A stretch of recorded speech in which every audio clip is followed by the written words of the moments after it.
What is the vision you have for your artistry? Do you even have a vision? In this episode, number 44, I want to help you plan your roadmap by looking at the necessary skills to get to your dream vocal destination. Hey, welcome to the Monique on the Mic podcast. I'm your host, Monique B. Thomas. This show is your go-to resource for professional and aspiring singers. Every Monday, join me for a mix of solo episodes and insightful interviews where I share real artist stories, practical strategies, and mindset shifts. Whether you're just starting out or are already on your journey, you'll find the tools you need to transform your vocal path and feel supported. I keep it real, I keep it fun, and it's always useful and up to date. Let's get into it. When trying to achieve a goal, I find it's always best by starting at the end. In other words, what is the end desired result? Let's take the analogy of a road trip. You decide that you want to take a cross-country trip from Bordeaux, France to Nice. Now, there are many roads to get there, but each path will offer a very different experience.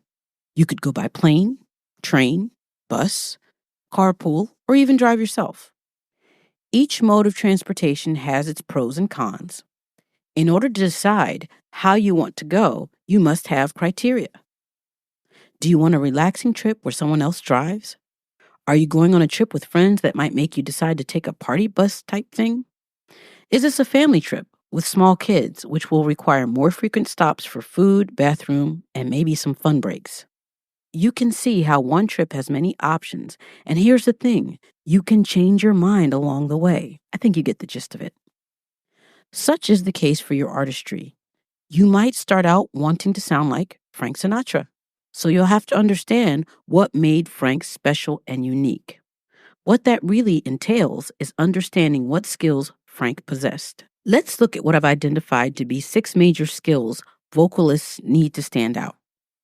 Range, rhythm, dynamics, improvisation, vocal quality, and word accentuation. First, let's talk about range. Range is literally how high and how low you can sing. Certain genres like opera, gospel, and R&B require you to have a lot of range in order to be able to sing most of the repertoire. This means if your range is limited, you'll struggle to sing these styles unless you decide to work on it. Your range is not simply something you're born with. It is a skill that is directly tied to your vocal technique. Now let's look at rhythm. If you read my newsletter or have listened to podcast episode number 8, you've heard me talk about the 3 main elements that singers deal with in song. They are notes, words, and rhythm. Obviously, you've got to sing the right notes and words, but you give them structure by your sense of rhythm. As a coach for more than 26 years, I've noticed that this is the one skill that most singers tend to gloss over. The importance of a solid sense of rhythm in singing cannot be overstated. It is the equivalent to the great timing comedians need in order to deliver a joke. When the timing is off, the joke falls flat. The same thing is true for singing, so it is worth your time to dedicate some of your weekly practice time to developing this. If you don't know where to start, simply send me an email using info@moniquebthomas.com and write the word rhythm, and I'll send you a free rhythm exercise. Now let's talk about dynamics. Dynamics is how loud to soft you're able to sing. When delivering a song, it should be varied. Songs, or we could call them singing stories, have a beginning, a middle, and an end. If I were to tell you a story and every single word was said exactly at the same volume, the result is that you, the listener, would tune out. It would be too robotic and, truthfully, unnatural. Singers who vary their dynamics tend to capture their audiences and keep them captivated because there's the element of surprise. Now let's talk about improvisation. Improvisation has almost become a dirty word because people tend to think that it only means jazz scat singing. But if we go back to our 3 elements of song, we can improvise or change the written notes, rhythms, and words. Stylistically, singers tend to focus on changing one of these elements at a time. It should be noted, however, that one might affect another. An example would be, if I decide to change the rhythm of a phrase, I could keep the notes, but I might have to change the melody in order to be in accord with the harmony. There's another part to improvisation which is somewhat of a bonus and is definitely an advanced skill.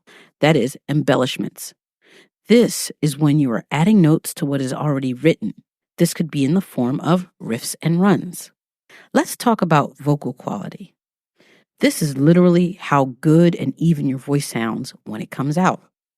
I'm not talking about the choice of notes, words, or rhythms, but rather what voice you're working with to deliver your message. Is your voice smooth or rough? Does it sound like it is easy to produce or not? Depending on the type of music you sing, you might be disqualified from singing if your voice is lacking in quality. In opera, there's a very clear vocal aesthetic, and there is very little wiggle room there. The vocal quality has to be clean and in tune, and that is a minimum standard. Make no mistake, this is directly tied to your vocal technique. In most other forms of popular music, there is no one type of voice that is suitable, although there may be trends. For example, today's pop is highly influenced by R&B, which means many of the voices are extremely agile and can easily do riffs and runs. Lastly, let's talk about word accentuation. When I deliver my text, I'm going to make it so that the words that are important to me stand out. This is simply because I'm doing the storytelling, and so my point of view is important. When I work a song, my standout words are deliberate. This is how I infuse my personality into the song and hopefully into my listeners' hearts and memory. In order to make my lyrics stand out, I'll use a combination of all the skills I mentioned above. That's range, rhythm, dynamics, improvisation, and vocal quality. By the way, included in vocal quality would be the use of vibrato. Voices that have a vibrato available to them tend to have an overall better quality. Understanding how these skills fit into your overall vision of your singing will be important. You need to assess where you are and understand that you are not born with skills. You acquire them with hard work and study. So just to wrap this up, please note that range, dynamics, and vocal quality are directly tied to your vocal technique, while rhythm and improvisation are tied to your musicianship skills. I'd say that word accentuation is a bit of both, but leans more on the musicianship side. At the end of the day, great singers have a very unique combination of these skills. While it is not necessary to be perfect in all 6 areas, the better you are at them, the more choices the artist has. So what kind of singer do you want to be? If you've enjoyed this episode, please don't forget to subscribe and leave a review wherever you listen to podcasts. If you're really liking what I'm throwing down, you'll love my Mike Masters newsletter. For more information on how to work with me and to sign up for the newsletter, visit www.moniquebthomas.com or check the show